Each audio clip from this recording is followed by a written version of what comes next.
Hello भाई नमस्कार जय जगन्नाथ। आशा करछि कि आपण माने भलरे थिबे आ खुशी रे थिबे। प्रभु जगन्नाथ आपण को आपण को फैमिली को बहुत सुख शांति रखंतु। तो चलंतु स्टार्ट करिबा आजिर वीडियो सेटा होछि समर सीजन माने आसी गला खरा दिन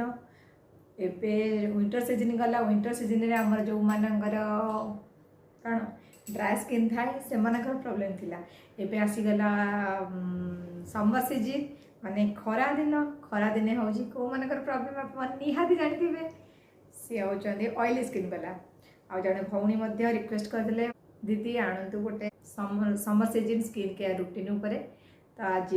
टॉपिक टी समर सीजन को नहीं एटा भी आपण माने ऑल स्किन टाइप भी यूज कर पारे किसी सेमती नहीं कि केवल ऑयली स्किन वाला आ ड्राई स्किन वाला यूज करेंगे सेमती नहीं सबू स्किन जो मानकर जो स्किन थाए समस्ते यूज करेंगे किसी प्रॉब्लम आधे ना बास खाली मॉइस्चराइजर डिफरेंसटा रही बाकी सब आप यूज करेंगे। तो समस्त किसी ना कि स्किन को लेकिन समस्या थाए जमी ऑयली स्किन वाला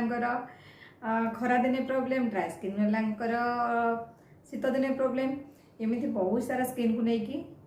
बहुत सारा प्रॉब्लम आसता है। कौन करिया भगवान सृष्टि में आमर समस्त को गढ़ी भगवान आमती भी भाभी चिंतिकी भी देइचंदी को स्किन टाइप क्या देले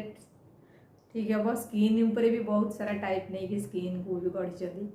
तो भगवान को वरदान को भी आम इग्नोर करें। तो ताको केमिति आम केयर नवा केमिति जत्न नवा तो ताकू नहीं कि आज भिडियोटी टिके देखिए टिके केमिति जत्न जदि भी खरा टिके भी खरा होउची बाहर को ए तो खरा दिन बहुत कष्ट जो मैंने बाहर जॉब कर बिजनेस कर जावाक पड़ो खरा दिने कौन हुए माने टिके जार ऑयली थी बाहर गला माने धूली जोर से बाहर डस्ट जोर बाहर अधिक परिमाण ता सहित आमर पॉल्यूशन है कि सन टैन है से गुड़ा कौन करे आम स्किन को बहुत सारा खराब करे जहाँद्वारा कि pimples acne black and white माने स्किन टैन पड़ा पिगमेंटेशन है ब्लेमिशेस एगुड़ा सब प्रॉब्लम आसता है। तो कई कई मंथली आसिकी फेशियल कराती कई क्लीनअप कराती जो मैंने पार्लर आसी पारना टाइम अभाव कि भी कारण पार्लर जापारना तो घरे केमी तार केयर नहीं पारे ताकू नहीं कि आज कि कहि आशा करुँच आपण मैंने फॉलो करेंगे तार रिजल्ट निहाती रिजल्ट पाइले कमेंट निहाती जन मत। तो जमती पूर्व वीडियो में कही स्किन को केमती हेल्दी रखिए जमती जो मैंने देखी ना पूर्व वीडियो जाई चेक करेंगे मो चैनल रही मो चैनल ना ज्योत्स्ना दीक्षित ब्लॉग। तो आपण मैंने जाइए पूर्व वीडियो चेक करेंगे विभिन्न बहुत प्रकार मु ब्यूटी केयर उपर नहीं कि वीडियो मु पोस्ट करी। तो आज मेन टॉपिक हूँ आमर खरा दिने केमिति आम स्किन को जत्न नवा जहाँद्वारा कि आमर कौन सी सनटैन मेन हूँ सनटैन यहाँ बहुत सारा डैमेज करें आम स्किन को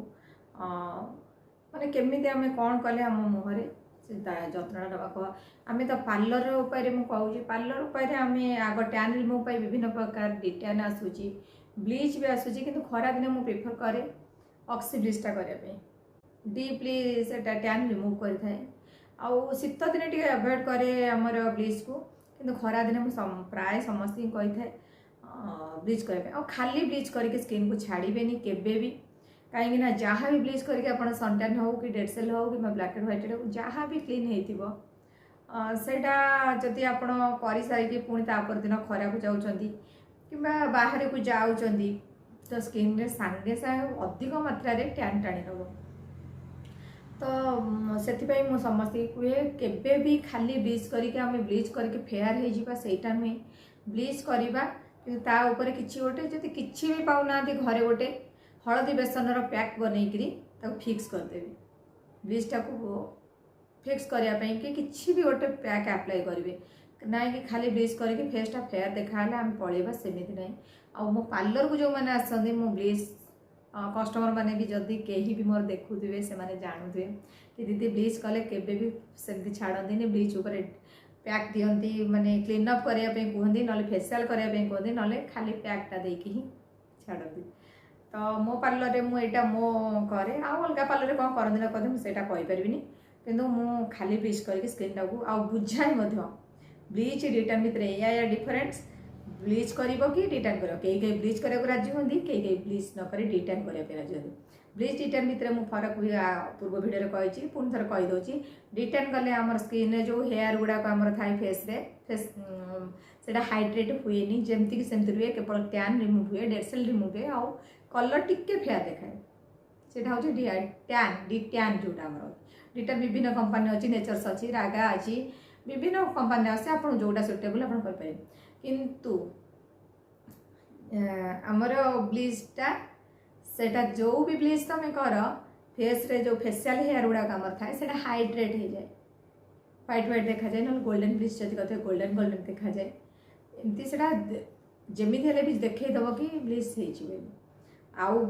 किंतु दीटा जाक काम हो से टैन रिमूव करे डेड सेल रिमूव करे आउ स्किन को टिके फेयर करे किंतु डिटैन रे टिके कलर आमर फेयर हुए किंतु आमर ब्लीच रे बहुत सारा फेयर हो माने स्किन टाक से ऊपर लेयर टाक आमर टाणी निए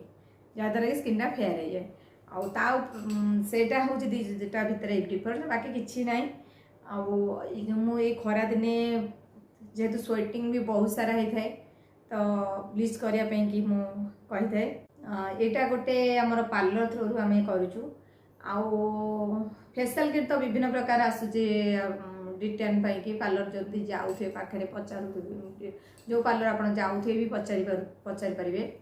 टैन रिमूव बहुत सारा आमर फेशियल किट आसला मार्केट को जहाँ को जो बजेट को सुहाइब से अनुसार आप फेशियल करें बाकी रहा घरे जो मैंने बाहर को जापारूना कि टाइम होनी कि किसी भी प्रोब्लेम रू जदि जापारूना तो से गोटे आज घरे उपचार मुझे 100% काम दब भी कहूँ से गुड़िक सब आम घरे भी आभेलेबुल आउ डेली जदि यूज कर आपणकर सनटैन कौन डेड सेल कौन आप ब्लैक एंड व्हाइट कौन ऑयल कौन पिंपल्स कौन किसी भी स्किन जानते ऑल स्किन टाइप से आप यूज करेंगे फास्ट कौन करेंगे मन रखु फास्ट कौन करेंगे फेस टाक भल से क्लींजिंग करते जमी मुझे आगुरी सीटीएम कही क्लींजिंग टोनिंग मॉइस्चराइजिंग आपड़ जब न जानी पूर्व भिडियो देखिपारे तो क्लींजिंग करदे फेस को भल से आ क्लींजिंग एमती करती से भी मुझे आप क्लींजिंग करने फेस को क्लीन करके कपड़ा पोछी नेले तापर कौन करेंगे टोनर टाक स्प्रे करदे टोनर टाक स्प्रे कर टोनर टाक घसीबेनि के टोनर को एमती थापिला भाया करदे से स्किन को आब्जर्व करगला तापर कौन करेंगे ना आप जो दही दही तो घरे प्राय समस्त घरे एभेलेबल थी दही कौन करे ना ब्लीच टाइप काम दे एंटीऑक्सीडेंट पावर जेहेतु पाखे थाए तो जहाँ भी आपंकर डेली जो बाहर जाऊँगी कि भी सनटैन पड़ू कि आपंकर पिगमेंटेशन रोचे कि दाग चिन्ह कौन पिंपल्स होता दाग चिन्ह रही जाए बहुत बढ़िया काम करें दही दही के आप लगेदेवे फेस रे लगे देकी 10 मिनिट छाड़देवे फेस 10 मिनिट से 10 मिनिट पर टिके पानी हाथ में बुलेदेवे धोई ने धोई नि कि टिश्यू पोछि नि क्लीन हो गला तापर कौन करेंगे से जेहेतु ब्लीच काम दिए आमर नेचुरल ब्लीच आम कहूँ ताद्वारा जेहेतु एंटीऑक्सीडेंट प्रॉपर्टी बहुत मात्रा थाए तो सेटा करदे दही लगेदेले आपणकर दिन जाकर जहाँ भी सनटैन रहा आउ हाँ यहाँ संध्या टाइम रे ही करेंगे सकाल टाइम रे करके बाहर को जीपेनि दिन सारा आपणकर जहाँ जुआड़े अच्छी करें कम कि जॉब हो कि जे जो कम जातु जहाँ डस्ट थिला डेड सेल थिला जहाँ भी सनटैन थिला जहाँ भी थी से आसिपे संध्या टाइम रे आप करेंगे क्लींजिंग करने ताकू दहीटा लगेदेवे दिन सारा आपणकर जहाँ सनटैन कि डस्ट एक्स्ट्रा ऑयल कि स्वेटिंग कहीं खरा दिन भी आम स्वेट ग्लैंड रू भी बहुत परिमाण में स्वेटिंग हुए दहीटा कौन करे बालांस कर दे तो आप यूज करके देखिए खरा दिन गला पर देखिए आप टिके भी कलर चेंज हो जहाँ थी से दही लगेदेले दही लगे सारिकिना कौन करेंगे तो सेमती फेस को छाड़बेनि तापर पैक लगेदे पैक रे मुझे जमी हलदी बेसन जदि आपणकर ड्राई स्किन अच्छी तो महू टिके ऐड करेंगे जदि ऑयली स्किन अच्छी तो तादरे टिके एलोवेरा जेल बहुत क्वांटिटी कम मिक्स करदे केवल एतिक डिफरेंस हमर मॉइस्चर जोटा मॉइस्चराइजिंग करदे हमर हनीटा आउ एलोवेरा जेलटा यही दुईटा भितर डिफरेंस रहा जो कही रखुची पुणी थरे बेसन 1 स्पून ने माने गोटे चामच बेसन नेले हाफ चामच नहीं जिबे आपण हळदी कहीं हळदी कलर आसी जाए ना फेसटा बहुत कलर देखा जिवो तो बेसनटा नहीं गले अधिक गोटे चामच नहीं गले हाफ चामच हळदी नहीं गले सेटा बैलेंस हो जिवो तो कलर किछि फेस देखा जिवो किंतु आपनकर डेड सेल सब बाहर जिवो सेटा फिक्सिंग करके फेसटा को पैकटा बहुत बढ़िया काम दबो सन डैमेज रे जेती खराब तो आपन स्किन को पुणी हाइड्रेट रखिबो ये जो हळदी बेसन पैकटा कहूँ हळदी बेसन बेसन नेले गोटे चामच हाफ चामच नहीं जाए हळदी ता देहरे कौन करेंगे जदि ड्राई स्किन जो मानकर ड्राई स्किन कहीदे केमी जानवे यही जो टी जोन पार्ट रे एमती आप हाथ फिंगर एम चले आने देखिले ये ऑयल लगुच तो सहीटा आपंकर ड्राई स्किन नुहे ऑयल स्किन माने ऑयल आसुथिबो ये फिंगर शोईकी उठला पर हो कि केतल बसी हाथ भी मारिदेवे ऑयल जब पड़े ऑयली स्किन माने ऑयली स्किन आप जानीदेवे देखिले पूरा तेलिया तेलिया होगी फेसटा पूरा चिकचिक मार आ ड्राई स्किन जो मानकर आखि तल कला ओठ चारिकर जाक ग्रे ग्रे देखा जाऊँ मोटा पूरा सुखा सुखा लगुता जान ना से ड्राई स्किन जापर तो ड्राई स्किन जो मानकर से माने महू टिके ऐड करदे 2-3 ड्रॉप्स महू ऐड करदे जदि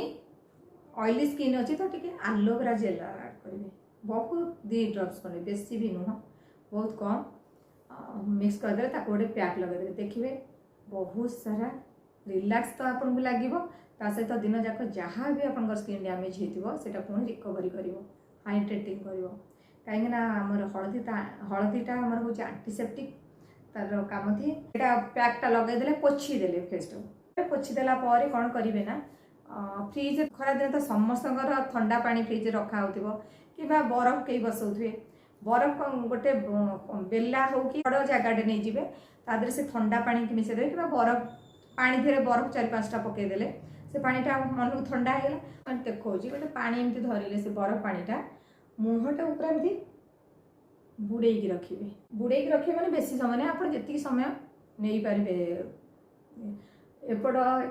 मुह फास्ट बुड़ेले एपट साइड बुड़ेबे पुणी एपट साइड बुड़ेबे देखिए आईटा भी जन जनकर थाए आमर कोल्ड एलर्जिक थाए जो मानकर एलर्जिक थाए तो आप स्किप करेंगे एमती कले कौन हम ना फेसटा डिहाइड्रेट हेनी कहीं दिन सारा जी आप पानी पीते तार अधिक मात्रा स्वेटिंग हो तो सहीटा यहाँ करने द्वारा आपंकर फेस आउ डिहाइड्रेट लगभग बढ़िया हाइड्रेटिंग लगे तो एमती करके देखो आ गोटे बड़ कथा हो जो सूर्य किरण जो डैमेज करे आम स्किन को आप बाहर को जाऊँच निश्चिंत भाव सनबर्न माने सनस्क्रीन लोशन सनस्क्रीन क्रीम जहाँ भी हेले लगे जातु लगे गले आसिले सांगे सांगे फेस रिमूव करूँ कहीं बाहर जहाँ सन टैन पड़ी थी क्रीम आम सनस्क्रीन जहाँ लगे ऊपर लेयर ही थी जब आप छाई पलि आसुँच घर को सीटा भितर स्किन भितर को अब्जर्व कर तेणु घर को आसा मात्र ही फेसटा को वाश कर तो आपण मानक कहली एमती ही उपाय करूँ आ जहाँ भी ऑयली स्किन थी जिते पिंपल्स बाहर थी खरा दिने तो से माने निहाती यार बेनिफिट पाइबे मु 100% आपको कहूँ पुणी थे कही रखुची फेसटा क्लींजिंग करदे टोनिंग करदे दही लगेदेवे दहीटा आपंकर नेचुरल ब्लीच काम दूसरी लगेदेवे दही लगे सारिकी 10 मिनिट छाड़ीदेवे पोछीदेवे भलसे हो कि धोईदेवे जहाँ भी करूँ करदे कौन करेंगे हलदी बेसन जब ड्राई स्किन अच्छी महू पकईबे हलदी ये हाफ चामच ने बेसन गोटे चामच ने सहित महू 2 ड्रॉप्स कि 3 ड्रॉप्स पकईदेवे से ड्राई स्किन जदि ऑयली स्किन अच्छी तो एलोवेरा जेल 2 ड्रॉप्स ऐड करदे मिक्स करके पैक गोटे लगेदे पैक लगेला पैकटा सुखा जगह छाड़े सुखीगला धीरे धीरे पानी हाथ करके माने पानी हाथ कर सफ्ट कर पोछीदेवे कि धोईदेवे धोई सारा कौन करे आमर बरफ पानी रे मुह टिके एतिकी करंतु खरा दिनटा आपनकर आराम से कटिबो no pimples no acne no pigmentation no blemishes no sun एतिकी मु कहूँ आपण माने कर तो आशा कर जो भौणी मते कही तो आंसर निहाती पाई जाइथिबे कमेंट रे निहाती कहबे आ जो माने आरो बेनिफिट पाइले कमेंट रे निहाती लिखिबे आशा करूँ कि आपण माने मो वीडियोटी भल लागिवो आपको निहाती फॉलो करूँ आगू आगू एमती बहुत सारा वीडियो आपण मन नहीं आसबि। रहुछि जय जगन्नाथ पुणी देखा नेक्स्ट।